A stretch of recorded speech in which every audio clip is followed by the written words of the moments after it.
Julius Malema confronts Sarah-Jane Trent regarding her legal qualifications and emotional state.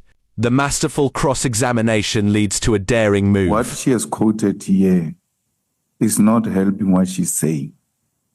She says they can ask for help legally and all of that. It's a matter we can debate. That's fine. But in terms of what she's quoting here, there is no such a thing.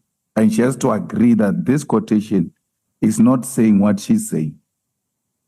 But that legally they can ask for assistance. Maybe the way Advocate Walo is saying it, as we go along, it will come apparent that they can ask for such a thing.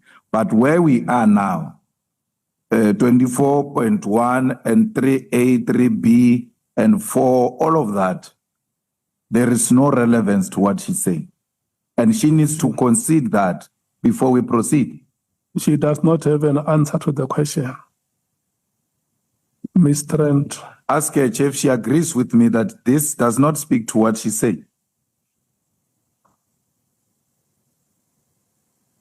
I disagree, but I think it would probably be up to you to decide at the end of the day. It wouldn't be for me to... Quote where it says what you are saying. Quote it here. Is the purpose of putting cutting this thing and putting it in your affidavit was precisely to make reference to it. Refer to where it says what you are saying. What the honorable member is saying is that this committee is not dealing with facts, it's dealing with evidence. Honorable Nomvalo made some remarks, and then the witness went back to being emotional. And I've seen some pattern. Every time we speak, when we expect the witness to speak, the advocate comes in between us and the witness.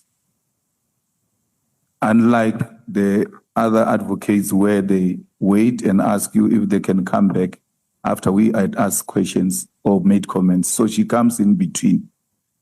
Because that comment made by Honorable Nomval, had the advocate kept quiet and allowed her to comment on what Honorable Nomval said, would have gotten somewhere. Instead, the advocate came in between without giving her the necessary opportunity.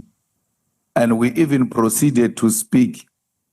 Even when she was in a state, she was as if we were not interested in a condition. Because at the center of everything else, all of us here, at the end of the day, we must answer the question, was the witness fit and proper to appear before us? And fit and proper does not only mean the pains at the back. Was she in a right mental status to appear before us? Because from time to time, she breaks down. This is the second time. She's doing it again now. You see, and it's not something that you can blame it at her.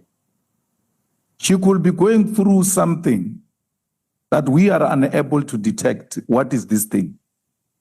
And we just said to her, now just talk. And then she says, you know, actually, when you made me to talk, I was under a heavy medication of antidepressant or something like that. But no one cared to ask me, am I fit and proper? Am I ready, emotionally stable to take this on?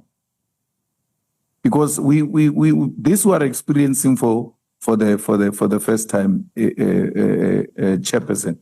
But the last point I wanted to say was, I'm happy whatever way you continue with the witness, as long as there's nothing special that is being created for the witness. She must never be treated special or different to the rest of the witnesses that appeared here.